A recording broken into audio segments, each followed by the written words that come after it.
tuning in to the online broadcast network, AFTERBUZZ TV. Over 20 million weekly downloads in over 150 countries, and your #1 source for after-show entertainment.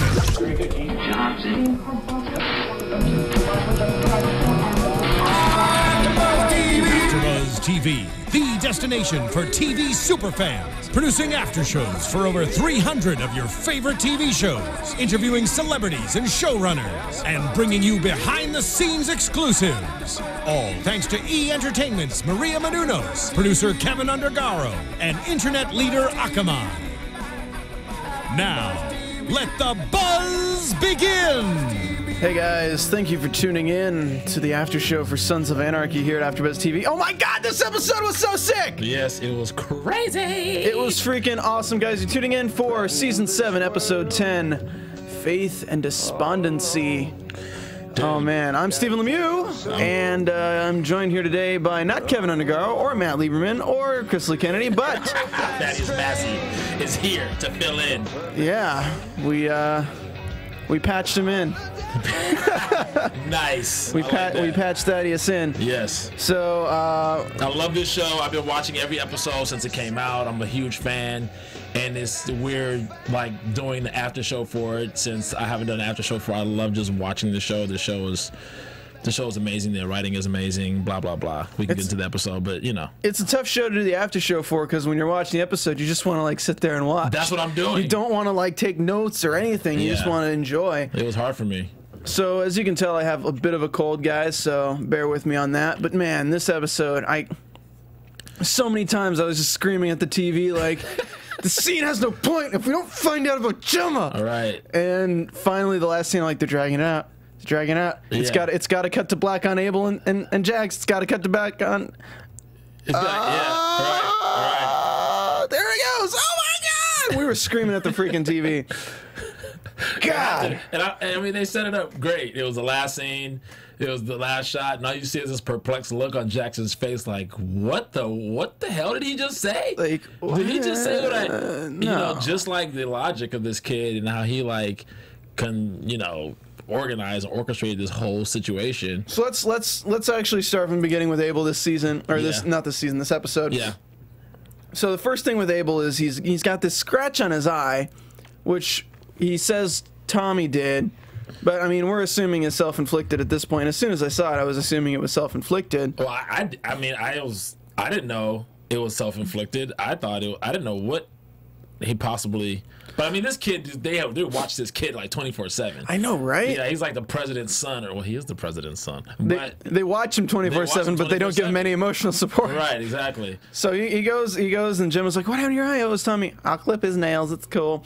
So they take him to school. You know Tommy didn't do that. It was like, Tommy, like, baby, scratch you that deep and hard? Yeah, no. Yeah, no. I was thinking, like, he shut his head in the door or something. Right, I don't know. Right. So they take him to school, and Courtney Love, who is cast for the sole reason of that we actually already hate her. Right.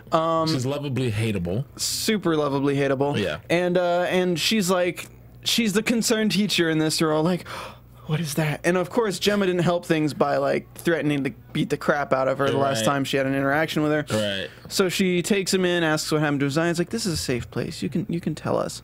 And the next scene, we get Jax getting a phone call. Hey, you got to go down to the school. Right. Freaking Jax. Have Gemma go. Right. First he was like, who did he say? Have such and such go. It was he like said have Gemma go. And then he said have Gemma go. So he was like, I think he presented like 2 options for somebody to go to the school and see what was going on. Besides himself going. He doesn't want to be a dad. He don't want to be no dad this season. He wants to kill Lynn and kill Marks. Right. And kill a bunch of other dudes. Yeah, he's obsessed with vengeance, but at the same time, you know, he has to be a father. Yeah, that means you can't be absentee. You got to be there, be hands-on. I mean, I think he's besides the vengeance, he's thinking about everything that he does is like for the big picture, for his son's future. Yeah. You know, like a dad. You know, that's what a dad is like. I'm gonna go out here and provide, but he's also on this vengeance, this terror vengeance. Well, and stuff's happening. Like, his life is exciting right now. Right. Like, we got everything with the AB, we got everything with Unser, and, like, now is the time where he has to go and slow it down, be pedestrian again. I'm going to go see my son at school. Right. And it just makes, to him, he's probably like, oh, this just makes me look weak or whatever. Let's talk about the opening scene, though. The opening scene where everybody's having sex. Everybody's having sex. Everybody's having sex except for Wendy. Well, let's laying in the bed wondering why she's not having sex. let's finish up Abel real quick first. Okay. So Abel, take him to school. Finally, Jack shows up, and we got Gemma in the thing, and we see this one scene with Abel going into the bathroom, and he like it felt so like that was very cryptic. I was like, what the heck? And then how does he sneak the fork into his lunch pail? Oh, I don't even think he snuck it in. I think they just gave him a fork. Because like, give him a fork, he has like he had a thermos. I think the thermos might have had like spaghetti or something in it. I don't know. Like you can eat. Maybe so. Who knows? But like, give him a plastic. I mean, it's fork. a 6-year-old. You think give him a fork would be like 5. not that bad? Or okay, Yeah, 5. He's not even 6 yet. You can give him a fork. Right. I mean, I mean, you can give him a fork. So he goes in. It felt a lot like the scene when Juice was putting together his shiv, where it was like so methodical. Like he opens the door, locks it, puts it down. Yeah. Puts hangs his jacket. Yeah. Opens it, and then the next thing we know, they bring him in. Miss Harrison brings him in, and his arm, and it's just like it's like ripped up. It's like, what? I could not do that to myself at 5. It was so funny because when Jackson was like, who did this to you? I was immediately thinking like, yeah, who did this to you? Who little kid? I'm gonna kill him right now. Awful little bastard did this to you. That's what I was thinking. If he had said Miss Harrison, Jax probably would have pulled the gun and popped it right there. Right. No, but it's like, who did this to you? It's okay. You can tell him. Aunt Gemma. He said grandma. Grandma Gemma. Grandma. He said grandma. Like, what? And then, of course, their reaction is like, oh, well, she wouldn't have done this to him, so like something must be wrong with him. Right. Oh, something's wrong with the kid whose mom was brutally murdered? Right. Like, fairly not too long ago? Well, they're assuming that, of course, obviously he's having some emotional, psychological issues based on the trauma that just happened. So they're like, okay, something's obviously wrong because we know Gemma didn't do this. Yeah, so Nero's the one who's like, oh, well, we need him to talk to somebody. And then Gemma's like, he doesn't need to talk to anyone. Of course, when he's like, I think he needs to talk to somebody. Right. It's kind of like common sense, but she's obviously trying to protect herself from... Yeah. Yeah. She's trying to protect herself, and he's just trying to not get his son get Wolverined down the wrist or something. That's his Halloween costume this year. That's what it looked like, too. It was like... Damn. Like fangs. So we get the scene after Gemma. They say that Gemma can't be alone with Abel anymore, which is devastating to her because it's such a turnaround for Wendy, which this is Wendy's kind of saving grace from last week when she saw the drugs and decided not to partake in the drugs. Yeah. This is the benefit of that, and I think that's where she's realizing that, like, if she had gone... It's all good. Sorry, guys. Ginger ale helps when you're sick. So the saving grace is now that she's going to be more involved in Abel. And when we're sitting down with Jax here, this final scene, that it felt like it was one. Like, it's weird that they were going so long with this one scene. Yeah. And you're like, okay, something's got to happen. Yeah. And then I'm just like, and then he's like, I was waiting for them to start shooting, this house start getting shot up or something. Yeah, I like, was like, well, what's something bad has to happen. Something's gonna happen. And then when he starts like bringing it up to Abel, he's like, so Abel, you know how you have your real mommy? Your first mommy. And you didn't come out of the tummy of your first mommy. Right. But you came out of the tummy from some other mommy somewhere. Right. She's that other mommy. And she loves you. And we're just sitting there like, why are you telling this kid this right now at like the worst time? I mean, I think it's important for him to understand that he does have, because he did bring it around. To people loving him and things like that. Exactly. So I think he feels like, okay, his mom is dead, and he doesn't have the love and support that he yearns for. So he's like, look, this is the woman that you actually came on. This is your mommy right here. and she loves you. I love you. Like, everybody loves you. There's so many people that care about you, because he has no idea why. I mean, he knows it has a lot to do with the state of affairs that's going on around Sam Crow and everything. But he, getting into the mind and psyche of a child is a whole other thing. And the best thing to do is, you think, well, just to let the kid know is he's loved as much as possible in order to quell some of this nonsense that's going on, because it's obviously trickling down and affecting him. Like, I don't think Jack saw when he had Tommy up in that shed or that room, and he had the hammer, and he was like trying to protect me, and they're trying to get to me and Tommy. Like, the kid obviously has some issues, right? So, or did he see that? He did see that. He did see that. Yeah. So obviously there's some stuff going on with this kid emotionally, and it's good that he needs to learn. He's 5 years old. He'll grow older and go into middle school and all that, knowing his mom, and his mom would have been there for him, and she was actually there for him. He developed a relationship with her before it was told. So it's not, I mean, just to me, watching the scene, that the way it panned out was better. Like, that it came full circle to this is how many people love you. But just starting with that, I was like, it was weird. Why are we talking about your new mommy when you're like having all these emotional issues? Right. Let's just dump some more stuff on that. Yeah. But I guess it was going back to when he was 3, like talking to him about it then a little bit. Yeah. So we get him, it's like, oh, I'll come tuck you in, you go to bed. And when he said, I'll come tuck you in a minute, I'm like, we're going to find out. Right. If he goes in that room, we're going to find out. We have Wendy breaking down because she's just not ready for this at all, because it's finally paying off her sobriety and everything. Because she never went to rehab. We still got to realize that she went to rehab for like 2 days and then came back, maybe 6 days, and then came back because Tara was murdered. I would be afraid to send the kid to the bed by himself after he was doing stuff to himself. I know, right? I was like, you're going to send the kid to tell him to go tuck himself in? How do you know he's not going to do something else to himself when he's in the room? Because they know he was doing it to get back at Gemma for something. They don't know why. Well, no, they don't know that. They think there's something wrong with him emotionally or psychologically. Because it's like, it doesn't make sense. Well, because Gemma obviously loves the kids as much, like everything, and that's the irony of this whole scenario. How everything is backfired on Gemma, like it always does. Yeah. And everything that she's worked for to try to keep her family together is still being ripped from her. Yeah, I mean it's crazy. But Jax does say to her, he's like, he must be angry at you for something. He knew this would get you in trouble. Yeah, because he knows he's a smart kid. Abel's a smart kid, so it's not like he knew this would get. Yeah, and he's right. He knew it would get her in trouble, and so he has to like get down to the bottom of it. And obviously, he's gonna get down to the bottom of it. All right. Well, so we get the scene with Jax, Abel. Me and Thaddeus in our seats like this. Right. And it's like Abel's like, okay, good night. And then the dad walks away, and finally we get that, wait, Daddy, and we're like. Right. Daddy?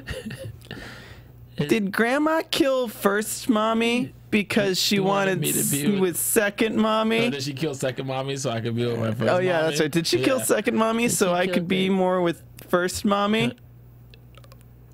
Right.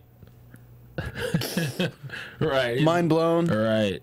And we're just like, ah! That's what's really funny. I think, this whole thing with what has gone down with August Marks and how they were able to set that crew up and, actually overcome that. I expected them to overcome this crew some kind of way. And it finally came to fruition, and they were finally able to rid themselves of that faction, although August Marks is not out yet, and we're going to see what happens with that, maybe next week or the week after or whatever. But the Sons inevitably have to implode from within. Yeah, they can't be beaten from the outside. It has to be an inside source that actually destroys them. They have to destroy themselves. It's the Civil War caused by the killing of Jury. Well, that's only part of it. It's the hung jury. You got to remember the hung jury, the shot jury. You got to remember. I do get the pun. But I mean, this thing with that's going to be part of it.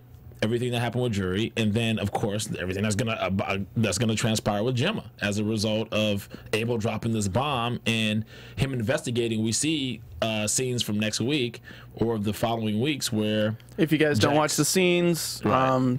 Just tune out for like 10 seconds. Right. Spoiler alert. So Jackson's gonna actually meet with Unser, and Unser's gonna say, "Look, that guy was actually not even in town."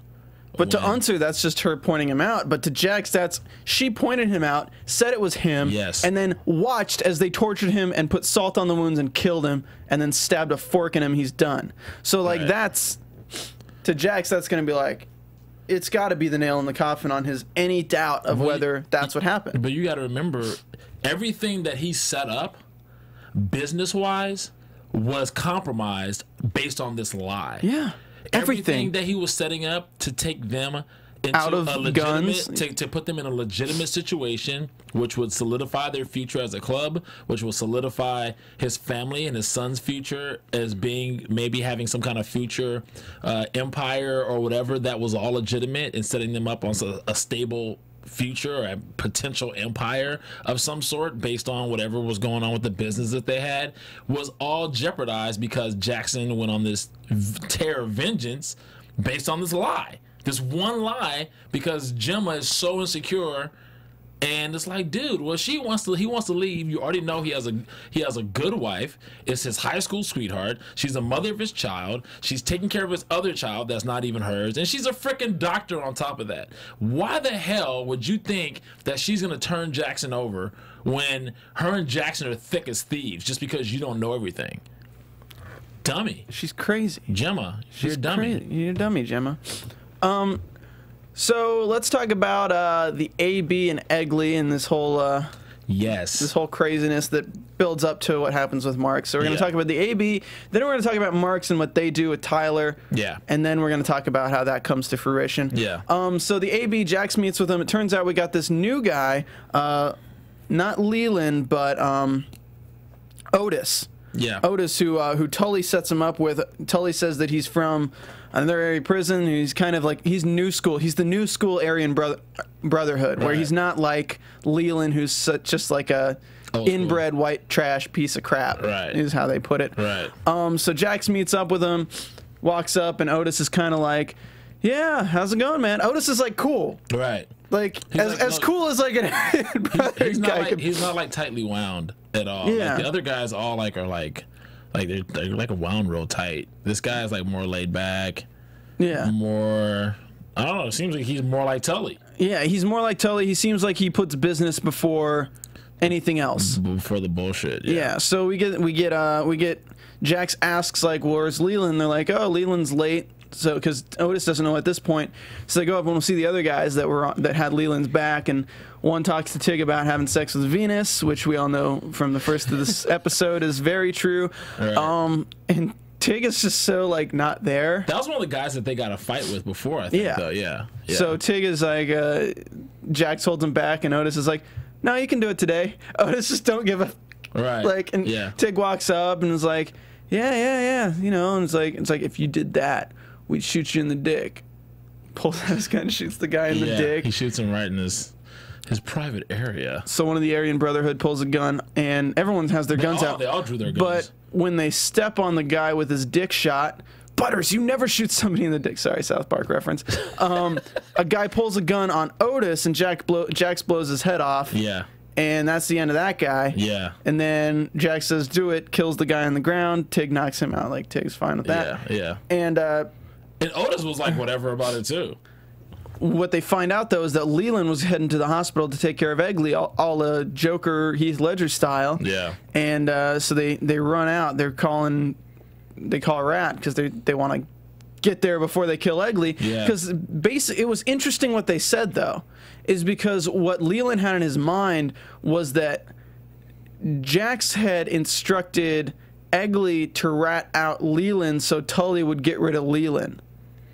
Got you. So like they came up with this paranoid story that instead of Egley just saying it was some guys with Nazis ink, they don't know who it is. To say it was the AB. To say that it was the AB, that it was Leland in general, and that would be Tully's excuse to get rid of Leland and bring in his guy Otis. Got you. So I don't know. What's interesting about this is I don't know if that's actually how Tully pitched it to Leland, is that you got heat right now because that cop pointed you out. I got to bring in my guy. Right. So I think we might find something else out there between how Otis got in there, but we might not just because he's gone. So. Yeah, he's gone. He's so done. Leland's dead. Doesn't matter. So it goes in the hospital. We get this really like cliche hospital scene where people are like trying to get into the room. So he finally gets in the room. The shower's running. Walks in, which is cliche. And we're just thinking like, somebody's going to be in the room, but we don't know what's going on, but the shower is running, so it's like maybe she's there or maybe she's expecting him. Right.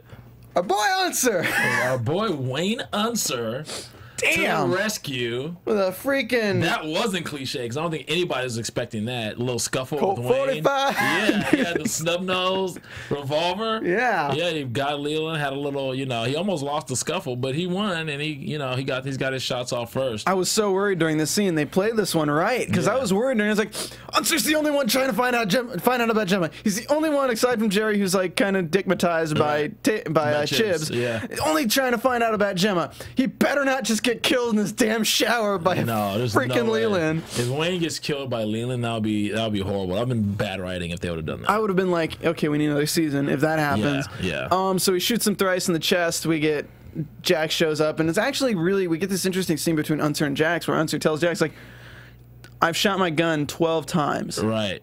And I've killed nobody out of all the years on the force. 2 people. He's only injured 2 people in all the years that he was a cop. So he's a pretty bad shot, and and it's just like, this is the state of things. Like, I'm not even working as a cop, and I had to kill somebody on duty. Right. Because this is how bad it is around here right because of what you did, or because of what you did as a result of Gemma's lie. Yes. God, everything is just going to hell because of this the season finale of last season. Yeah. Ah, man, Kurt Sutter, you prick. I mean, it's a great show. I'm just like, he's a great writer. I love Kurt. Oh my God. The show is so Shakespearean. I love it. So meanwhile, with Rat Boy, we have he calls him, so Rat's with T.O. From the Bastards. Well, this is after Moses puts the clamps on Tyler. Yeah, you're right. Let's talk about that. Yeah, let's talk about that, because since August is locked up, it's up to Moses to, like, you know, call the shots in the street now, right? To make moves and find out what's up. They need this leverage. They have to find the preacher's wife and her son. So they pick Tyler up, and Tyler tries to avoid the situation as best he can, but Moses is not going for the okie doke. I'm so surprised Moses wasn't suspicious. I mean, it seemed like he was a little bit suspicious. Well, no, he already knows that they're tight, because here's the thing. The only reason that they're having this issue is because goes back to Jax going off the grid and doing his thing because of this whole thing with Tara, right? So he knows that they already do business. Yeah. He knows that they go back because they have solid business. But he doesn't know that Tyler is part of the conspiracy against Marks. Right. He doesn't know that. Right. And I'm surprised that he's not suspicious of that at this point. But it seems like he might have a little bit of an inkling, and that's why he's like, no, you're coming with us. Well, here's the thing. They traditionally have never been in bed. Even though they've done business, they haven't been. They're like in bed together now. You know, before it was just more of like a business arrangement. Now it's like they're in bed together, and your interests are our interests. So we've got to actually take it above and beyond business, and it gets a little personal at this point. So now he's kind of suspicious, but he doesn't have any real reason to think that Tyler might. Well, he might have some reason. That's why he's like, you come with me. I think he's just playing it safe. He's like, I'm not sure what's going on. So Moses is like, well, you're going to come with me, and you're going to prove that you haven't stepped beyond business into some kind of personal bonding with the Sons. We know you guys go way back on business, and everything has been cool and solid, and you guys have always had each other's backs because you've always had business interests. But maybe, just maybe, you've taken it beyond that at this point. But just to play it safe, you're gonna ride with us, and you're gonna prove it that you're not. Prove it. So we get this crazy thing with Tyler, and like, it sucks because I know we said we'd have Mo McRae in here this week, the actor who plays Tyler. Yeah. But he booked a role on another show, and he's filming in Detroit today. He had to fly out. Oh, okay. Like that. Yeah, he books. He's a good actor. He's great. Yeah, especially in this scene. Like, it really, he looked like he was gonna wet himself because, like, it's just he's playing so on the edge. Yeah, he's like, dude, they're gonna find. I'm thinking, like, is he gonna turn around? They're gonna shoot him in the back of the head. Yeah. Is that like what? I was so worried for him, and the fact that he's still alive after this episode, I'm just like, I was still worried after everything went down. That something was gonna happen when they got Rat. I thought Rat was just gonna pull it and shoot him. I thought something was gonna happen. I was like, oh, dude, is it gonna happen with Tyler? Because he's like the sore thumb. Even T.O. like blends with the guys, you know. But Tyler is like on some whole street homie type. Yeah, right. Like, vibe. But you know, they're all cool, so I'm glad it worked out. So we get this kind of cool, not cool, but terrifying scene where they kidnap they kidnap T.O. and Rat, bring him to the same room Bobby was in, that same damn table, 2 chairs, tie him up, a grapefruit spoon. God, they beat the crap out of him before they even bring the grapefruit spoon out. And like, even T.O. was like, Jesus, he's like, damn, he's like, shit, like he's spitting up blood, like they're really beating our ass. And this is a grown ass man. I'm sure he's been in some scuffles in his time. He's like, we're really getting our asses whooped right now. Like, it's like shit. I mean, there's a difference between like fighting someone, taking a few hits, and then being tied to a chair and just having your face beat the crap out of it. Same spot too, just working them.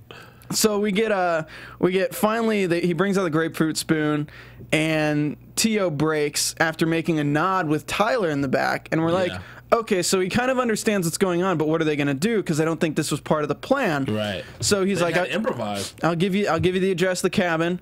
So he writes it down, gives it to them, and then they go. And before they'll let them go, Moses wants to go out there himself and see to it that the mother and son get a talking to. Now what's funny is, if you think back, that means they had to have this really orchestrated and planned all the way from, like, did they expect Moses to go and talk to Tyler?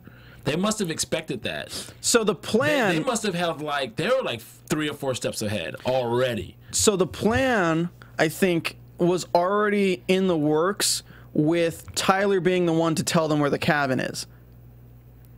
Okay. I think that's always been in the works, and I think the bastards knew that, and I think Rat knew that, and things like that. Right. So I think when they took Rat and they took T.O., when Tyler made the eye contact and like gave a nod to T.O., it meant the plan was still on. Right. As opposed to things are off because of what happened. Right. It was just the difference between Tyler had to roll with it, because otherwise... He wasn't expecting for them to take him with them. Yeah, Tyler was probably going to make some calls. Basically, he already knew. He was just going to call Moses and tell him where the cabin was, because they took him with him. The plan had to unfold. He had to find out where the cabin was another way, and this just happened to work out that way surprisingly well in a Breaking Bad-esque style scene where I was so happy the way it played out. I was like... I was giddy once I realized that it was the house that the A.B. were at. I was like, where is that? Where are they taking him? I did notice that too. Steven was like, oh shit, that's the A.B.'s house. I was like, oh, it is, huh? I was like, oh, it's over for these guys. Yeah, it's like they roll up. The house is empty. Yeah, I see that like cellar door there, and I see the RV. They hear a cell phone from the RV. They open it, explodes, kills like 2 guys. That had setups already. I was written all over. I know. I was like, this is a trap. And this guy was in the military, like ex-Black Ops and paramilitary, blah blah blah, this and this and that. Well, the first sniffed that out. The first clue is that it wasn't a freaking cabin. Well, yeah. I mean, the second clue is that it wasn't a freaking cabin, and it wasn't even in the woods, really. Right. Well, I guess it was in the wooded area. Into the woods. I don't know. So they get... It wasn't a remote location. They're sweeping the area, and then suddenly, boom, the bomb goes off, and the confusion, Happy, Jax, everybody... comes out of the woodworks. Freaking Tig and Chibs come out of the cellar, the AB's there. Off of the top of the house, they came from the woods, they came from the roof of the house, from the top, and they came from the cellar. Everywhere. It was a complete ambush. It was just like when they chased down those guys that the bastards were looking for and just gunned them all down. Yeah, yeah. Same way, Jack shoots Moses in the leg to put him down first. So they could just spray above, kill everyone. Moses is left standing. Which is poetic justice that he was the last one. At the same time, the way that they were chopping those guys down, I'm surprised that Moses did end up dead as well. No, that's what I'm saying. Jack shot him in the leg so he'd fall before they started mowing everybody down. That way he wouldn't get caught in the crossfire. Oh, So he was already on the ground. That's why it shows him like get shot in the leg by Jax. Got you. So they wanted to save him for last. Right. Jax don't need no grapefruit spoon. I was surprised that Eyeballs of finger food for Jax. Dude, I thought he was going to use his knife because, you know, he used that knife. I thought he was going to cut it out with a knife. But he didn't even cut it out. He used his finger. He didn't even pull it out. He just like left it hanging. Gangs of New York style. He straight like used. That was convincing portrayal by the actor who plays Moses. What's his name? Moses is Matthew St. Patrick. Yeah. Good actor. Very good portrayal. The screams were real. Oh my God. Yeah, he's a good actor. Haunting. Yeah. And then they cut his fingers off. Happy's carrying a finger around with him forevermore now. Of course. And then they put a bullet in his head. Yes. Because they just cleaned up basically all the enforcers for Marks. Happy also happens to be a Hell's Angel member. Really? Yeah. That doesn't surprise me. We saw his ink when he took his shirt off at the or had his shirt off at the beginning. Yeah. That dude's covered. Yeah, he is. I don't think any of that's fake. Probably, I'm sure some of it. Probably some of it for the show. Some of it might be, and some of it probably is real. Yeah. Yeah. Guy's crazy. So after the whole cleanup, Rat's good. T.O.'s good. I think he should have tortured him more. I didn't like it. He tortured him like he should have. They cut the fingers off, and then he just went ahead and put him out of his misery. Guys, don't get on the bad side of Thaddeus. He's like, they should do more to him. They should keep him alive for a few days. They should put salt on him. They should something. Vinegar, salt and vinegar. I don't know. They should have done. I don't know. Make him listen to Rush Limbaugh for a few days. No, I'm just kidding. Well, they did have a joke. They had a joke. And well, we got a pile of dead black guys over there. It's like, what, was the LAPD here? That was funny. And actually, T.O. said that. Yeah, that was just really hilarious. LAPD, you guys need to clean up your act. The fact that they can make a joke like that and it actually makes sense is terrible. That is horrible. Like, it's really frightening that actually connects with so many people because we live in LA. We get it. That's sad. That's a sad telling of... You know, there usually is some truth to every joke, usually for it to even be funny. The fact that you can even joke and say something like that and it connects, be a resonance of, of a connection, you're like, wow. That's messed up. You know, there's a pile of black guys back there. Oh, was the LAPD here? Like, wow. Like, God. wow. And if you don't get the joke... they get it. I don't, yeah. If you watch the show, you probably get it. So real quick, guys, I do want to talk about iTunes. I need you guys to do me a favor because the only way we can really see your impact on our show, and they take your commentary, and what really helps us out here, keep the lights on. Help us out by going to iTunes, rating, subscribing us, giving us 5 stars, and leaving us a comment. Give us the number of stars that Bobby used to have on his right hand. Oh, what, too soon? That's horrible. Too soon? Yeah. One more episode. Leave us a comment, because if you leave us a comment, we give you a nice little shout out here. I'm going to give you guys a shout out for, let's see, today is the 11th, so anything after the 4th. Good addition to the show by WRX Tuner 324. I only just found this podcast, which is too bad. I did, however, go back into season 6 to listen to all the episodes until present to hear the different opinions. The show is usually pretty good with some cool insights. Mostly it's an episode recap. One of the hosts of the show, who I don't think is a regular, gets a little crazy with his digging for signs on the show. Shout out to Michael August, but we love you, Michael. Like all the nonsense about cigarette brands and the character name for the sheriff, again, it's still cool to look into that stuff, and I do have a few catches this week. Really, actually, were really cool. Sometimes it feels like he's digging. Okay, come on, get past that. Pretty good podcast. I'm sad the show's ending, and with it, the podcast. I do wish the podcast episodes were longer. 45 minutes isn't really enough to discuss episodes that have been running 90+ minutes. Yeah. Must listen to podcast by Under the Dome podcast. Excellent analysis and insights by all the hosts. Great catches. Kevin Onegaro brings so much passion and behind-the-scenes knowledge. Matt Lieberman is a riot. Love his work on all the shows, especially this one. And then we got another comment, but it's very long, and I'm not going to read it. Okay. And if you guys want to give some comments, call in, ask us any questions, or give your guys input and like talk with us, you guys can give us a call here, 424-256-1729, 424-256-1729. All right, so I'll go ahead and knock out those catches right now because I just I mentioned it. Yeah. So Mike August, I won't do all of them, but the ones that I think are actually kind of cool is the Emily Jane Bronte book that Juice got in prison. The episode title actually comes from a name of a poem, of a Bronte poem. Yeah. The what is it? Faith and Despondency. Yeah. The movie that they're watching with Unser and Egley is Wuthering Heights, which is a novel written by Bronte. Yeah. And Great let's movie see. too. Is it? I haven't seen it. It was with was it Laurence Olivier and Olivia de Havilland back in the day, the original? Damn, I gotta look this up. This is horrible. Oh, well, that's pretty much what I want to mention. I thought that was cool. It's good little behind-the-scenes knowledge right there. Yeah, Laurence Olivier, Olivia de Havilland, Maura Oberon. Yep. So right. let's get into... God, man, that scene was crazy. The whole AB scene. I can't get over it. Let's talk about Juice and Tully. Let's. So, Juice, we see at the beginning of this episode, is getting a little booty call here, if you can call it that. Maybe Tully's getting the booty call and Juice is just getting the short end of the stick. Tully's kind of raping him in the bottom at the very beginning of the episode, and Juice is kind of dead in the eyes. I think it was consensual. I don't think it was rape. Did he prefer it? I don't think so, but you know, he was laying there willingly. So it's prison consent. It's part of his Retribution. Yeah. God. Part of his what do you call it when you have to penance? Oh, his penance. Yeah. I guess it's like the self flogging. Yeah. Like the people do to themselves, like the fact that he's not fighting back, because he still thinks there's a chance he'll kill Lynn. He doesn't know that people are thinking of other things, like who actually killed Tara. Right. So he's got this shiv. So at this point, I'm thinking like he could kill Tully if he really wanted to. No, he can't do that. He knows he can't kill Tully because Tully is a factor in the plans of what's going on inside. Yeah, I'm saying, but yeah, all of that aside, he could kill Tully. Well, if he gets tired of getting it up the butt, and he's like, forget this, I don't care about being part of the the MC anymore, then yeah, he might do that. But right now, he seems to be cool, just being a... So they give him the poem book, and I was funny because they give him that package, and I'm like, man, I bet there's like lube in the package or something. And sure enough, sure.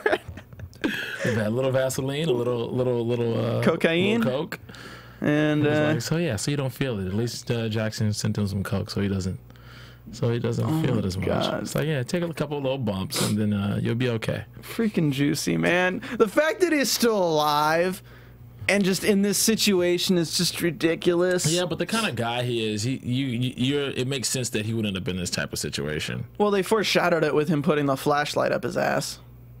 Yeah, I guess so. Like with let's talk about prison cliches. Right. And butt stuff. Right. Yeah. So Juice is not in a good place. Tig and Venus are in an interesting place.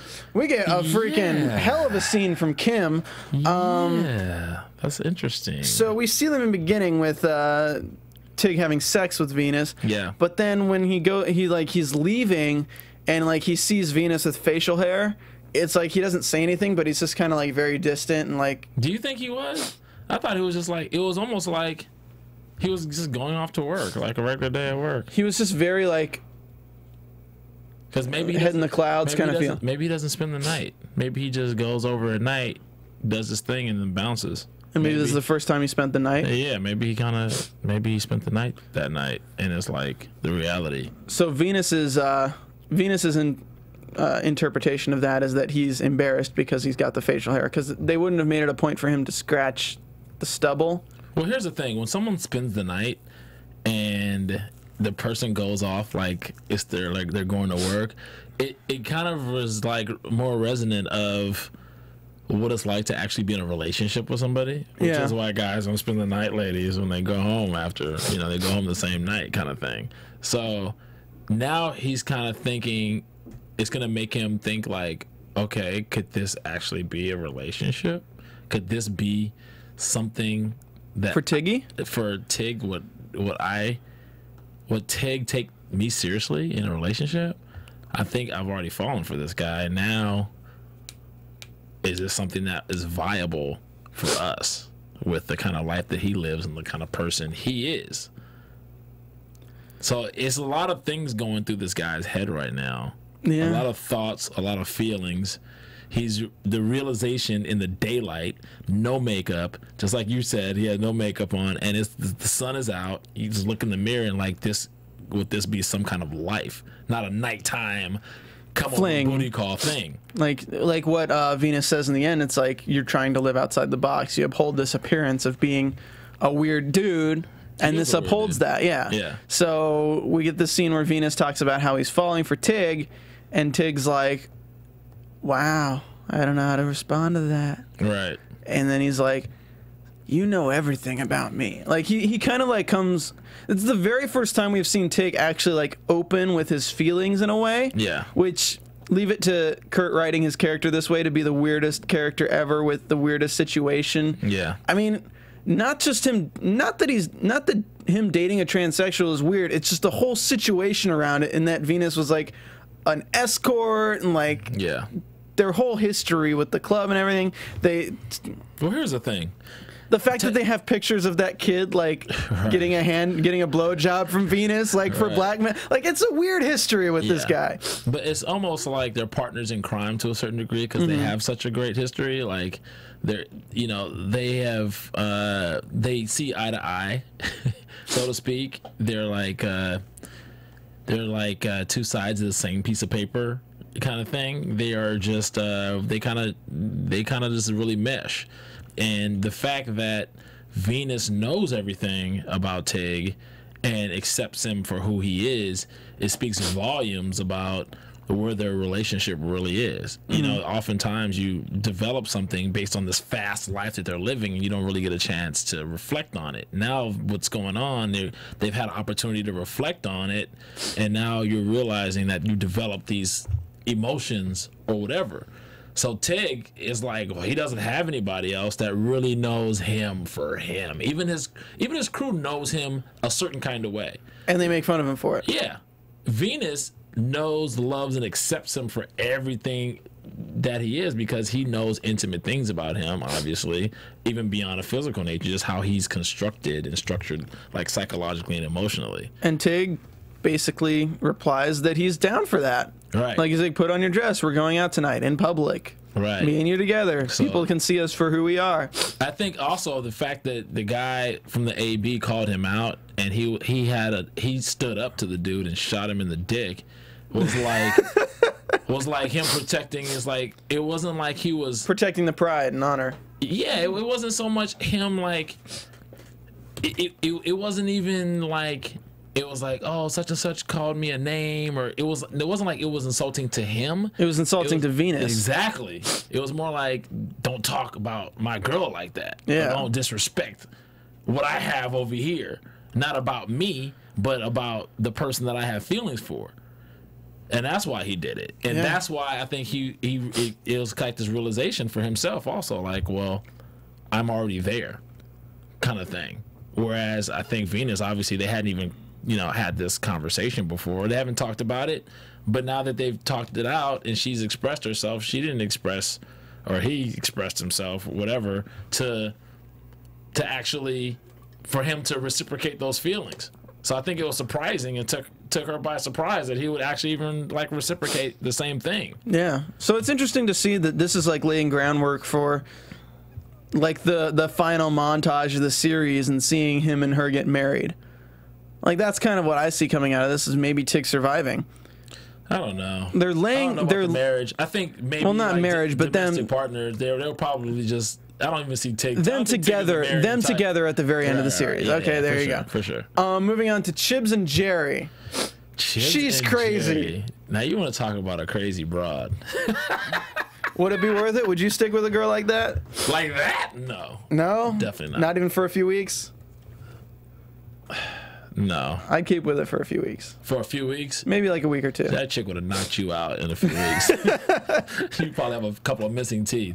I would definitely not. No. She's not balanced. And what's so funny is the thing I like about the fact that her character is the way it is, played by Annabeth Gish, who's amazing, is that it goes to show that you're dealing with people, even though they're on this side of the law. It's like, even Chibs was like, well, I'm a criminal. There's no black and white in this show. You're right. There is this all gray. I mean, there's the Aryan Brotherhood and there's the Niner, but like, there's no black and white with the character development. Exactly. So it's, even Unser, yeah, exactly. So it's like, where are the lines drawn?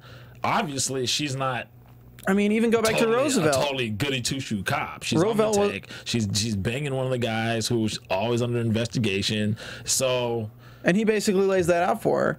He's like, look, I'm not going to make the decision for you. Right. You're a cop. I'm not going to know your shit. Right. I'm a freaking criminal. You're not going to know mine. I'm not going to tell you. But where are you at? It's up to you if you want to decide, you know, because basically she's the one that's putting it out there. I don't know why she put it out there last episode, and he went with it. Yeah. He said that he's down. He said he's all in. He banged her around the hood of the car. Right? In front of the club member. What's the dude's name? The big guy with the long hair? Was it? And the... Q? I can't remember his name. It's not, has he a hardly Q. ever says anything. Quinn. He's always Quinn. Quinn. Okay. So it's like this is basically him doing the same to her. Like, look, I'm leaving. Yeah. Unless you want me. And then she says she wants him. So now we have their relationship moving to the next kind of state of they're both in it through being going Ray Rice on each other. What is that about though? Like, I get it. You know how the conflict. I think it's the conflict between who they are. I think it's like laying it down. It's like you're a cop, I'm a criminal. Like puts it in that zone. Yeah. And I think she hates that he's wrong or that he's right and that kind of thing. And I think it just started. I mean, they've done some crazy stuff. It's not outside their own possibilities. But there is this line between being righteous and being, I don't know, just straddling those areas of and being freaking insane. Yeah, because I mean, even think about it. There's a level of justice even within the crew of Sam crew, even though they're considered outlaws or whatever. There's a level of justice in how they just disseminate disciplinary action and all this other things. So you used to have the same thing on the other side, but it's like, oh, okay, all the bad that we do is actually towards a greater good, or so that's what they would like to think, being law enforcement. But the reality is, she does things that, in all the cops have done things that are not necessarily goody two-shoe-ish. Yeah. So they both straddle the lines on both sides. So moving on to Rat and Brooke, and Rat's cheating on Brooke. I didn't like that. At all. You liked him being like him having his girl and just kind of. Well, I mean, remember when Gemma told him like, "Don't be a dick to his girl," and it's like you have this new relationship. You have a girl that's she told you that she's crazy. Like she's like, I'm bipolar. Right, you know that she might do something. She was like, she's gonna kill him. I hope she doesn't find out that he's messing around. They wouldn't have done that if she wasn't gonna find out, Thaddeus. She's gonna find out. She's gonna kill him. You think so? She's gonna put a knife to his throat. I don't know if she's gonna kill him. I don't think she'll kill him. She might hurt him real bad.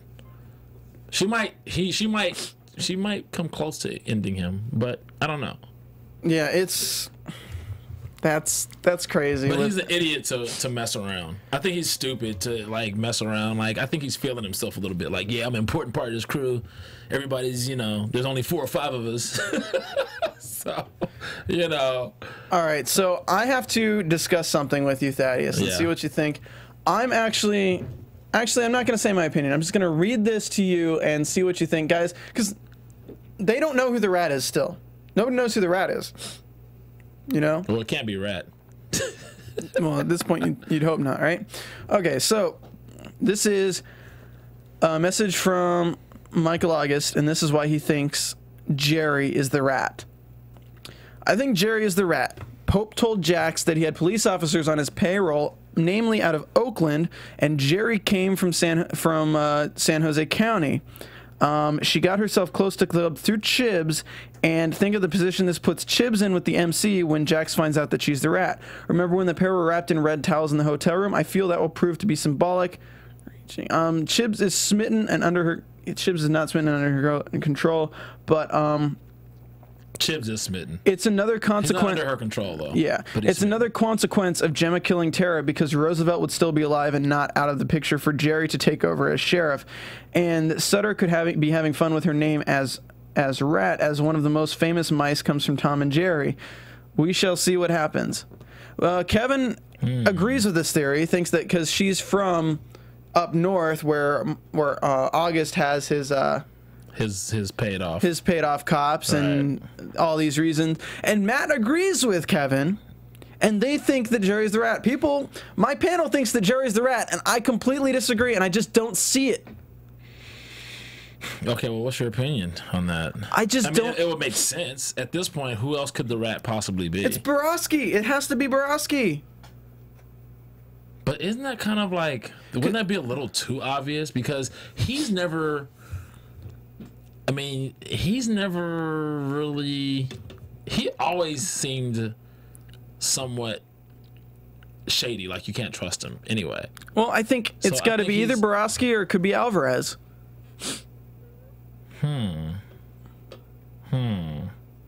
Because the reason I think it's Borowski is because they set Borowski up to be the rat when Borowski killed the store clerk, right? And they said, well, it looked like he was more trying to shut the guy up than anything else. Borowski, it could be him. That's true because yes, actually, it could be because they laid that down and they forgot about it, and we haven't seen Borowski in two and a half episodes, right? So it's like one of those things where we were kind of forgetting about it, just like Jax is forgetting about the rat. He actually directed a couple of episodes, I think. Oh yeah, so. Peter Weller's phenomenal. Yeah, he's dope. So I really think it's Borowski. I don't see Jerry being the rat. Do you see Jerry possibly being the rat? Because after the scene with Chibs, I don't see it. Yeah, now that you mention, well, the wiles of a woman. I mean, I don't know. Like, Borowski is that's a good theory. I can roll with you on that one. Because with the shop store clerk guy, that whole situation, he shot him to shut him up. He definitely shot him to shut him up. And he's been MIA, so we might see him again. Another theory is that didn't Tully know about the Asian thing? Tully could be the rat too. Tully working with Black. No, I mean, he's not in law enforcement. Remember, Pope does have somebody from law enforcement, and where's Borowski from? Law enforcement. Yeah, he's from law, but where isn't he from? Is he from the Bay Area? Yeah, he was from up for it. Yeah, I think so. That would make sense. It has to be either Jerry or Borowski, probably. I'm thinking Borowski. That's what I think. You ready to go to predictions? I think we covered the whole episode. Well, did we? Let's talk about Jackson, the stripper. I'm sorry, not Winsome. the call girl, the escort.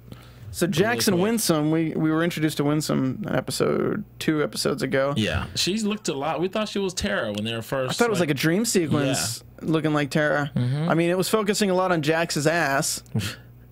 We didn't get to see as much as Winsome, right. which we were kind of all hoping for. But no, she looks a lot like Tara from different angles of the camera, playing it up to that. Yeah.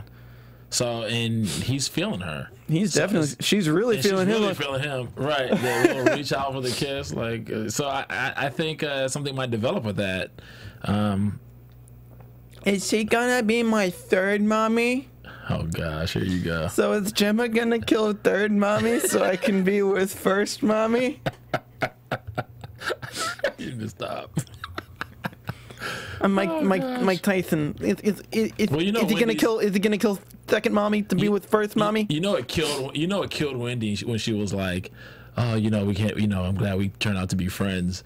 She was like, oh, dagger in the heart. Yeah, right. She wants to be back with him so bad. Right, friend zoned. But at least she gets to be around and help raise her kid. And at least the kid knows that she's his mom now. Yeah. I mean, that's a huge development in their relationship. That is. Okay, so I think that was it. That was the only thing we didn't talk about with Jackson, and I keep waiting for them to patch the Grim Bastards in over to Sons of Anarchy. I think after this, we're probably going to get that next episode, which is going to be which if Jackson still had a standing with the club, let's go into predictions right now. Yeah.